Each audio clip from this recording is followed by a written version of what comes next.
Hello everyone, welcome back to the another video. This is Sameeksha Daksh, MBBS third year student. So guys, तुम्हें पता है मैं भी खुद एक ऐसी स्टूडेंट हूँ जब तक मैं अगर नोट्स नहीं बना लेती तब तक मुझे लगता ही नहीं है कि मैंने कोई टॉपिक पढ़ा हुआ है। और आखिर होता भी तो है, जब हम नोट्स बना लेते हैं तब हमें पता चलता है ना कि हाँ, ये जो चैप्टर है, ये जो टॉपिक है, इसमें इतना इतना पोर्शन है जो हमें पढ़ना है। और ये जो नोट्स बनाने का मेथड है वो मैंने अपनी नीट की प्रिपरेशन के टाइम पे ही सीखा था, जिसकी वजह से क्या होता था कि मेरा मॉक टेस्ट है या फिर टेस्ट होने से पहले मैं बहुत ही जल्दी पूरा चैप्टर रिवाइज कर लिया करती थी, जिसकी वजह से मुझे काफ़ी टाइम बच जाता था, क्वेश्चन सॉल्विंग के लिए टाइम मिल जाता था मुझे। तो वही नोट्स मेकिंग जो मेथड था जो मैंने अपनी नीट की प्रिपरेशन में सीखा था, वही मैं आज भी यूज़ करती हूँ अपने कॉलेज टाइम पे भी। तो आज इस वीडियो में हम वही सीखेंगे कि किस तरीके से हमें नोट्स बनाने चाहिए। अगर चैनल पर नए आए हो तो वीडियो को लाइक कर देना और चैनल को सब्सक्राइब जरूर कर लेना और टेलीग्राम चैनल ज्वाइन करना बिल्कुल मत भूलना, ठीक है। तो वीडियो शुरू करते हैं। सो आज इस वीडियो में हम जो कवर करने वाले हैं टॉपिक्स, वो ये हैं कि टॉपिक्स जो हमारे कवर होंगे वो ये पहला है कि why notes making is important, आखिर नोट्स बनाना क्यों इंपॉर्टेंट है। दूसरा पॉइंट जो हम कवर करने वाले हैं, dos and don'ts during notes making, मतलब नोट्स बनाते टाइम हमें क्या करना चाहिए और क्या नहीं करना चाहिए, वो बातें भी ध्यान रखना जरूरी है, ठीक है। और थर्ड पॉइंट जो है वो subject wise notes making approach बताऊंगी मैं तुम्हें कि फिजिक्स, केमिस्ट्री, बायोलॉजी में तुम्हारी क्या अप्रोच होनी चाहिए जिससे तुम एक अच्छे नोट्स बना सकते हो, कम टाइम में बेटर नोट्स बना सकते हो, ठीक है। फोर्थ पॉइंट जो हम कवर करेंगे वो ये कि हाउ टू रिवाइज देम, किस तरह से हमें उनको रिवाइज करना चाहिए। और इसके लिए मैं एट लास्ट तुम्हें बताऊंगी बोर्ड स्ट्रैटेजी जो मैं यूज करती थी। मैं नीट के एग्जाम से एक दिन पहले तक भी मैंने इसको यूज किया है और ये मेरे लिए बहुत बेनिफिशियल थी, ठीक है। तो वीडियो को लगातार पूरा देखना, चाहे भले ही स्पीड बढ़ाकर देखो बट कंप्लीट देखना, क्योंकि अगर तुम आधा अधूरा समझ के जाओगे तो तुम चीजों को उस तरीके से समझ ही नहीं पाओगे जिस तरह से मैं तुम्हें समझाना चाहती हूँ। ओके, तो शुरू करते हैं। पहला जो हमारा है कि why notes making is important. तो फर्स्ट पॉइंट कि देखो, मोर लर्निंग बाय राइटिंग। देखो, हम सभी जानते हैं कि हम जब लिखते हैं ना चीजों को, अगर हम लिख रहे हैं तो लिखते टाइम क्या होता है कि हमारा ब्रेन ज्यादा एक्टिव रहता है। अभी तुम सोचो कि ऐसे जस्ट रीड कर रहे हो, कोई भी चीज जस्ट रीड कर रहे होगे तो क्या होता है कि दिमाग धीरे धीरे कब सोने लगता है हमें पता ही नहीं चलता। धीरे धीरे वो चीज ना बोरिंग होने लगती है। इसीलिए क्या होता है कि तभी कहते हैं ना कि लिख लिख के पढ़ा करो। लिखते हैं तो हमारा मोटर फंक्शन काम करता है और हमें चीजें ज्यादा देर तक रिटेन रहती हैं, ठीक है। दूसरा क्या होता है कि help in last time revision. अब जब हम लॉन्ग नोट्स बनाते हैं या फिर क्लास नोट्स बनाते हैं, उससे जब हम शॉर्ट नोट्स बना लेते हैं, वो शॉर्ट नोट्स जो होते हैं वो हमारे लास्ट टाइम रिवीजन में बहुत ज्यादा हेल्पफुल होते हैं। अगर हम क्लास नोट्स की बात करें तो क्लास नोट्स के लिए एक एक सब्जेक्ट की कम से कम 7-8 कॉपी तैयार हो जाती हैं। तो इतनी सारी कॉपीज को तुम लास्ट टाइम पे रिवाइज तो कर नहीं सकते हो ना। हमें लास्ट टाइम पे क्विक रिवीजन चाहिए, कम टाइम में हम ज्यादा चीजों को ग्रैस्प कर सके। तो ये चीज हमारे शॉर्ट नोट्स ही हमें दे सकते हैं, तो हेल्प करते हैं वो हमारी लास्ट टाइम रिवीजन में। तो शॉर्ट नोट्स बनाना तो बहुत जरूरी है। हर एक सेलेक्टेड स्टूडेंट के पास शॉर्ट नोट्स होते हैं, उसके खुद के बनाए हुए जरूर होते हैं। उसके बाद थर्ड है कि प्रोवाइड विजुअल मेमोरी। देखो, कई बार ऐसा होता है ना कि हम एग्जाम दे रहे होते हैं, हम कोई फॉर्मूला भूल रहे हैं या फिर कोई कॉन्सेप्ट भूल रहे हैं, तो हम याद करते हैं कि हाँ, वो हमारे नोट में यहाँ पर लिखा हुआ था, उसके पास ये चीज़ लिखी थी, ऐसे करके हमने फ्लो चार्ट बनाया था, ऐसे किया था। तो ये चीज़ हमें ध्यान रहती है, हमें विजुअल मेमोरी प्रोवाइड करती है कि हमने आंखों से हमने जो चीज़ देखी थी और वो हमारी ब्रेन में इम्प्रिंट हो गई कि हाँ भाई, यहाँ पर ऐसे लिखा हुआ था। और जब तक ये वाली मेमोरी तुम्हारे नोट्स की तैयार नहीं होती है ना, तब तक समझ लेना सिलेक्शन से तुम दूर हो। सिलेक्शन जब ही आ पाएगा जब तुम्हारी विजुअल मेमोरी इतनी स्ट्रांग हो जाए कि तुम्हारे नोट्स पे हर पेज पर किस जगह किस कोने में क्या लिखा है ये तुम्हारा एकदम क्लियर हो जाए, ठीक है। अगला टॉपिक है हमारा कि dos and don'ts during notes making. तो पहला, अगर मेरे को लॉन्ग नोट्स बनाने हैं, क्लास नोट्स में जो बना रही हूँ, उसमें मुझे क्या ध्यान रखना होता है कि पहली चीज़ कि ये रफ बनाने हैं, फेयर नहीं बनाने। कोई ज़रूरत नहीं है सुंदर सुंदर रचाने की। तो मैं नोट्स जाके बेचने हैं क्या? हाँ, तुम अपने नोट्स के सेल करना चाहते हो या फिर सिलेक्शन लेना चाहते हो, तो तुम क्लास में जल्दी जल्दी लिखो, बस रफ लिख लो, कोई प्रॉब्लम नहीं है। फेयर लिखने की कोई ज़रूरत नहीं है, ठीक है। फिर उसके बाद अगला है कि डोंट राइट विदाउट अंडरस्टैंडिंग। ये इस चीज़ के पीछे बिल्कुल भागने की ज़रूरत नहीं है कि जल्दी जल्दी चीज़ें लिख लूँ और समझ ही नहीं रहे हैं। क्लास में अगर सर बोल रहे हैं कुछ तो पहले उस चीज़ को समझो, फिर उसके बाद लिखो। हाँ, अगर ऑफलाइन क्लास होती है तो थोड़ा सा टाइम टीचर दे देते हैं, ऑनलाइन क्लास होती है तो वीडियो पॉज कर दो, पर पहले समझ लो फिर उसके बाद ही लिखो। तीसरी बात यह है कि ड्यूरिंग क्लास टाइम, तुम्हें क्लास टाइम के में ही बनाना है। ये नहीं है कि अलग से कोई टाइम निकाल रहे हो, पहले एक लेक्चर देख लिया फिर उसके बाद बैठ के नोट्स बना रहे हैं, ऐसे नहीं, क्लास टाइम पर ही नोट्स बनाने हैं। नेक्स्ट पॉइंट है कि try to use short form symbols, ठीक है। अभी जैसे अगर तुम कोई चीज लिख रहे हो तो जैसे अगर मैंने कहा कि मैक्सिमम, तो मैक्सिमम लिखा हुआ है तो मैक्सिमम को इस तरह पूरी स्पेलिंग मत लिखो, तुम लिख लो सिर्फ मैक्स, इस तरह से लिख लो, ठीक है। कॉल्ड लिखते हैं कॉल्ड, तो कॉल्ड को पूरी स्पेलिंग मत लिखो, इस तरह से लिख दो, सी और डी इस तरह से लिख दो। अगर कोई शॉर्ट फॉर्म बना रहे हो और वो तुम नई शॉर्ट फॉर्म बना रहे हो तो उस शॉर्ट फॉर्म का ना ऊपर वाला जो पेज होता है ऊपर किसी कोने में लिख दो कि हाँ भाई मैंने ये वाली जो शॉर्ट, ऐसे अगर C/D करके तुमने बनाया था और तुम्हें पहले से नहीं पता है कि तुम ये कॉल्ड को लिखते हो, तो तुम साइड में लिख दो कि कॉल्ड के लिए तुमने क्या कर रखा है C/D, इस तरह से लिखते हो, ठीक है, ताकि ये नहीं हो कि बाद में तुम ही भूल जाओ कि मैंने तो ये शॉर्ट फॉर्म किसके लिए यूज़ की थी, है ना। तो शॉर्ट फॉर्म का वो ऊपर की तरफ लिख दो, बट धीरे धीरे फिर तुम्हें याद होने लगेंगी चीज़ें, तो तुम शॉर्ट फॉर्म के फॉर्म में ही अपने नोट्स बनाओ, ठीक। नेक्स्ट है कि if needed then write in your language extra points. देखो कई बार क्या होता है कि टीचर जो होते हैं वो बोल रहे होते हैं, तो मेरे हिसाब से टीचर की एक कही हुई बात इंपॉर्टेंट होती है बहुत ज़्यादा। कई बार टीचर जो बोलते हैं कि कहते हैं कि हाँ इस चीज़ को ऐसे कर लेना वैसे कर लेना, तो उनकी बात जो होती है वो हमारे क्वेश्चंस को सॉल्व करने में बहुत हेल्प करती है। इसीलिए मैं कहूँगी कि उन पॉइंट्स को भी लिख लिया करो, भले ही चाहे अपनी लैंग्वेज में लिखना पड़े, हिंदी में लिखना पड़े, पर लिख लो, ठीक है, लिख लिया करो जल्दी से। लिखो, हिंदी में लिख सकते हो हिंदी में लिखो यार, जिसमें लिख सकते हो। फिर उसके बाद नेक्स्ट है कि revise them at least 2-3 times before making short notes. ये जो लॉन्ग नोट्स हैं जो कि तुम अपने क्लास के टाइम पे बनाओगे, इन लॉन्ग नोट्स को तुम्हें एटलीस्ट 2 से 3 बार तो रिवाइज करना ही है। 2 से 3 बार तुम जब तक रिवाइज नहीं कर लोगे तब तक तुम शॉर्ट नोट्स नहीं बनाओगे, एक बात ध्यान रखना, ठीक है। तो पहले रिवाइज कर लेना अच्छे तरीके से, क्योंकि अगर तुम ऐसे ही पहली बारी में ही रीड करके फिर शॉर्ट नोट्स बनाने लग गए तो तुम एक और कॉपी बना दोगे लॉन्ग नोट्स की ही, ठीक है। तो पहले 2-3 बार कम से कम रिवाइज कर लेना है, तब बनाने हैं शॉर्ट नोट्स, ठीक है।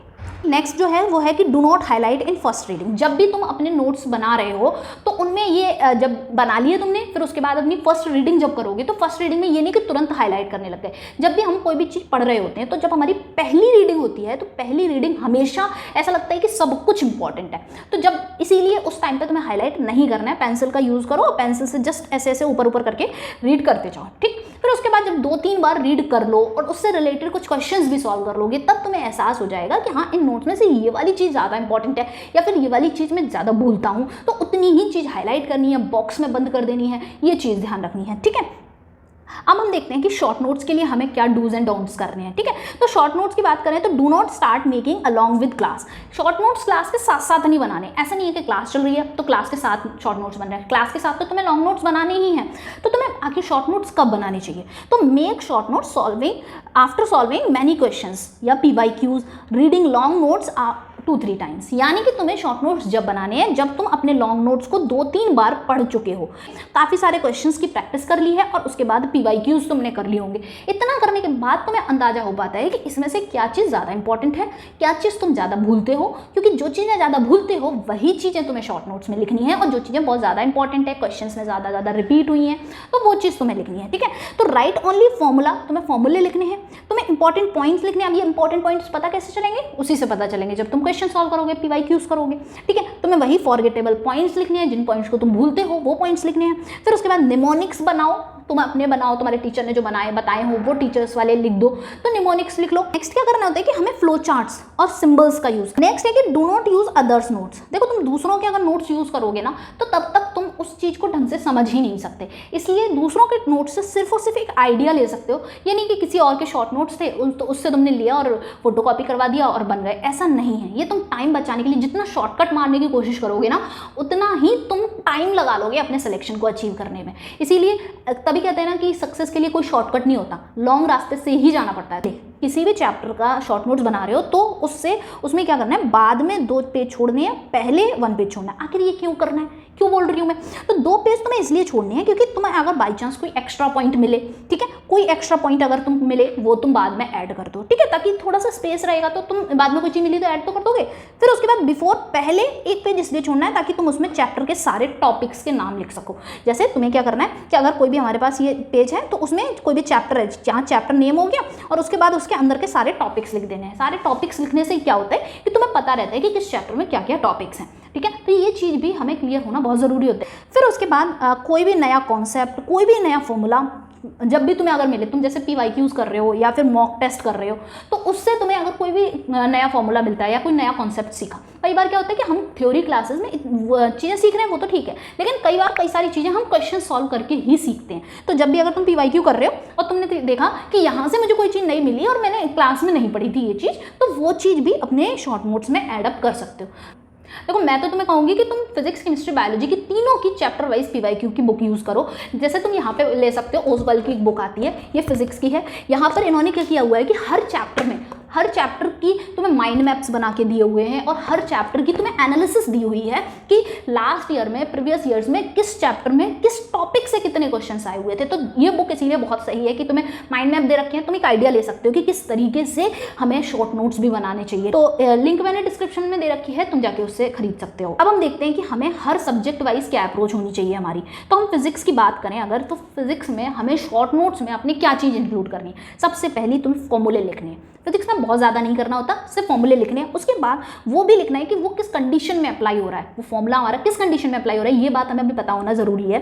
फिर उसके बाद तुम्हें हाईलाइटेड पार्ट लिखना है अपने लॉन्ग नोट्स का। तुम जब अपने लॉन्ग नोट्स क्लास के टाइम में बने थे, उसमें जो तुमने हाईलाइट किया था 2-4 बार रीडिंग करने के बाद, MCQ करने के बाद जो तुमने हाईलाइट किए थे, वो पॉइंट्स तुम्हें यहाँ पर लिखने हैं। ठीक है, अब बात करते हैं केमिस्ट्री में। तो केमिस्ट्री में, ऑर्गेनिक केमिस्ट्री की अगर हम बात करें तो ऑर्गेनिक में क्या है कि विदाउट रिएक्शन मैकेनिज्म तुम्हें लिखना है शॉर्ट नोट्स। लोग कहते हैं कि यार ऑर्गेनिक केमिस्ट्री के शॉर्ट नोट्स बनाने की क्या जरूरत है, बट मैं तुम्हें बताऊं कि मेरे पास जो लॉन्ग नोट्स थे ना, वो कम से कम 4 कॉपी हो गई थी ऑर्गेनिक केमिस्ट्री की। तो मैं अब जैसे इस सिर्फ GOC के लिए ही इतना मोटा एक रजिस्टर था, तो उसको रिवाइज करना मेरे लिए बहुत मुश्किल होता था। तो मैंने GOC को लगभग 3 से 4 पेजेस के अंदर कवर अप कर दिया था। मैं अपने शॉर्ट नोट्स जो मैंने बनाए थे वो मैं अपने टेलीग्राम चैनल पर भेज दूंगी, ताकि तुम आइडिया ले सको कि मैंने कैसे बनाए थे, उसको भी एक बार देख लेना। ठीक है, बाकी तो मैंने वही जो चीज़ें मैंने अप्रोच फॉलो की थी, मैं वही यहाँ पे बता रही हूँ कि तुम्हें क्या करना है कि विदाउट रिएक्शन मैकेनिज्म, जैसे हम जब क्लास में पढ़ते हैं तो टीचर्स हमें रिएक्शन मैकेनिज्म समझाते हैं, तो हमें अपनी रिएक्शन मैकेनिज्म नहीं लिखनी है शॉर्ट नोट्स में। ठीक है, नेम रिएक्शंस लिखनी है तुम्हें, और उसका सबस्ट्रेट क्या था, उसका प्रोडक्ट क्या था। मतलब नेम रिएक्शन हो गई कि कोल बेस रिएक्शन है, तो वो क्या चीज़ वहाँ पे सबस्ट्रेट था, और फिर उसके बाद क्या सबस्ट्रेट के बाद प्रोडक्ट क्या बनता है, ये चीज़ तुम्हें लिखनी है। फिर उसके बाद आती है फॉर्मेशन रिएक्शन लिखनी है एक पेज पर। जैसे मैंने कहा कि कार्बोक्सिलिक एसिड है, तो कार्बोक्सिलिक एसिड किन किन रिएक्शन से बनता है, तो एक पेज पे सारी कार्बोक्सिलिक एसिड की फॉर्मेशन रिएक्शन लिख लो, एक पेज पे सारी कार्बोक्सिलिक एसिड की केमिकल रिएक्शंस लिख लो, मतलब कार्बोक्सिलिक एसिड से क्या प्रोडक्ट्स बनते हैं, ये सारी चीजें एक पेज पे लिख लो। तो इससे हमें क्या होता है कि ऐसे याद करने में बहुत आसानी हो जाती है। मैंने ऐसे किया था, मैं बता रही हूँ, मैंने लगभग पूरी ऑर्गेनिक केमिस्ट्री जो है वो लगभग 7-8 पेज के अंदर कवर अप कर दी थी। बहुत पास छोटा छोटा लिखा था, तो वो मेरे लिए बहुत ही ज़्यादा अच्छा रहा था कि मैं उससे बस उसी को देखा करती थी और क्वेश्चन सॉल्व करती थी। तो क्वेश्चन सॉल्व करने के लिए मुझे बहुत टाइम मिल जाता था। ठीक है, देन उसके बाद जैसे मैंने आइसोमेरिज्म था वो एक पेज पे सारा लिख दिया था, जितना भी आइसोमेरिज्म के जो इंपॉर्टेंट टॉपिक्स थे वो सारे पॉइंट्स जो हैं वो मैंने एक पेज पे लिखे थे। ठीक है, तो मैं अपने नोट्स शेयर करूंगी, तो मैं एक बार देख लेना टेलीग्राम चैनल पर। ठीक, फिर उसके बाद क्या है कि हम फिजिकल केमिस्ट्री की बात करते हैं। तो फिजिकल केमिस्ट्री का भी हाल बिल्कुल फिजिक्स जैसे ही है कि तुम्हें यहाँ पे फॉर्मूले लिखने हैं। ठीक है, फिर उसके बाद हाईलाइटेड पार्ट जो तुम्हारा लॉन्ग नोट्स का था, ऑब्वियसली मैं वही बता रही हूँ कि कोई इंपॉर्टेंट कॉन्सेप्ट हो तो वही इंपॉर्टेंट कॉन्सेप्ट तो तुम अपने लॉन्ग नोट्स में हाईलाइट करोगे, वही लिख लेना है। ठीक है, फिर उसके बाद आती है कि इनऑर्गेनिक केमिस्ट्री में क्या करेंगे, तो रिवाइज करना है हाईलाइटेड पार्ट्स। जो हाईलाइटेड पार्ट्स हैं ना तुम्हारे लॉन्ग नोट्स में, उन्हीं को रिवाइज करो। मतलब मुझे तो लगता है कि उसी में से रिवाइज चीज़ें हो जाती हैं। फिर उसके बाद तुम क्या कर सकते हो, एटॉमिक स्ट्रक्चर, पीरियोडिक टेबल और केमिकल बॉन्डिंग, इनके शॉर्ट नोट्स जरूर बना लेना। उसके बाद बायोलॉजी की बात करें तो बायोलॉजी के लिए separately do not make separate notes, कोई सेपरेट नोट्स बनाने की कोई ज़रूरत नहीं होती है। ठीक है, क्लास में भी बना रहे हो, अगर तुम क्लास भी पढ़ते हो तो क्लास में भी कोशिश ये करा करो कि जैसे कि कोई अलग से सेपरेट नोट्स बनाओगे तो उसका कोई फायदा नहीं है। फिर एक और नई NCERT, एक और किताब तैयार कर रहे हो तुम, जबकि हमें पता है कि हमें अपनी NCERT से ही पढ़ना है। इसीलिए right in the blank part of the NCERT, NCERT के पास में जो खाली वाला पार्ट होता है ना, उसी में लिखने की कोशिश किया करो। ठीक, फिर उसके बाद जो भी एक्स्ट्रा पॉइंट हैं वो अगर तुम्हें लिखने हैं तो तुम एक्स्ट्रा पेपर लगा सकते हो, बीच में पेपर लगा लिया करो, उस पर लिख लिया करो, फ्लो चार्ट बना दिया करो।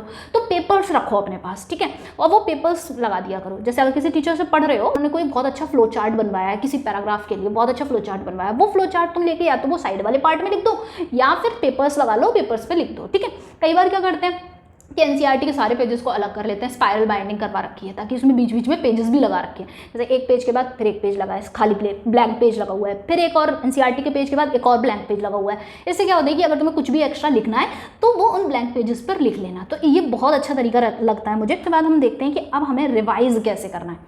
ठीक है, देखो तुम अगर वीडियो यहाँ तक देख के आए हो ना, तो इसका मतलब समझ लो कि हाँ तुम एक सीरियस स्टूडेंट हो जो सच में अपनी नीट की प्रिपरेशन के लिए सीरियस है। पहली चीज़ कि तुम्हें बहुत फास्ट रिवाइज करना है, तुम जल्दी जल्दी रिवाइज किया करो। इनके आराम से पढ़ रहे हैं, मतलब अब तो शॉर्ट नोट्स हैं, हो ही जाएगा, आराम से पढ़ रहे हैं, ऐसे नहीं करना है। तुम्हें जल्दी जल्दी रीड करना है, ताकि तुम जल्दी रीड करोगे तो बार बार कर पाओगे। और कब रिवाइज करना है, मॉक टेस्ट देने जा रहे हो, मॉक टेस्ट से पहले रिवाइज कर लो। अब मैं तुम्हें बताती हूँ अपनी बोर्ड स्ट्रैटेजी। तो मैं क्या करती थी, कोई भी मेरा मॉक टेस्ट है, ठीक है, या फिर नीट से पहले भी मैं क्या करती थी कि मेरे पास मेरे रूम में एक बोर्ड लगा हुआ था, वो लगा लिया था। तो बोर्ड पे मैं आराम से खड़े होके पहले मैं क्या करती थी, मैंने जो भी लिखा हुआ है शॉर्ट नोट जब बनाए थे, तो उसमें जो भी चीज़ें हैं पहले मैं जस्ट लिख के जा रही हूँ। मेरे पास ये बोर्ड है, उस पर पहले मुझे याद आ रहा है, मैं अगर फिजिक्स की बात करूँ तो मैंने पहले जैसे कूलम्स लॉ के बारे में लिख दिया, उससे रिलेटेड जो भी फॉर्मूले कॉन्सेप्ट जो भी हैं वो सब लिखे जा रही हूँ मैं, ठीक है। फिर उसके बाद ये सब लिख लिया, फिर वहीं बोर्ड पे सारा जितना मेरे माइंड में आ रहा है वो सब कुछ पहले मैंने वहाँ पे लिख दिया। फिर उसके बाद मैं जाके देखती थी कि शॉर्ट नोट्स में से कितनी चीज़ें हैं जो मैंने बिना देखे लिख पाई मैं वहाँ पर। तो इससे मुझे ये पता चल पाता था कि हाँ अभी भी ये वाले पॉइंट्स रह गए हैं, ये मुझे एक बारी और देखना ज़रूरी है और अच्छे से याद करना है, क्योंकि शॉर्ट नोट्स की तो एटलीस्ट हर बात मुझे याद होनी चाहिए, है ना। तो इससे ये फ़ायदा था कि हर फॉर्मूला, देखो क्या होता है कि हम जब एग्ज़ाम देने जाते हैं ना तो एक एक फॉर्मूला भी इंपॉर्टेंट है। कई बार मतलब मैंने तो अपने नीट के एग्जाम से पहले एक एक फॉर्मूला तक लिख के देखा था, मैं ये तक लिख के देखती थी कि Q1 Q2 अपॉन R²। सोचो ये सिंपल सा फॉर्मूला है, ये फॉर्मूला भी मैंने अपनी ये बोर्ड पे लिख कर देखा करती थी, क्योंकि मुझे पता है नीट के एग्जाम के टाइम पे इतना प्रेशर होता है ना कि तुम ये भूलने लगते कि यार इस चीज़ का फॉर्मूला क्या था, ठीक है ना। तो वो वाली चीज़ ना हो तो इतनी बार लिख के देखना है, ठीक है। ओके, सो आज की वीडियो के लिए बस इतना ही, मिलते हैं फिर नेक्स्ट वीडियो में, बाय बाय।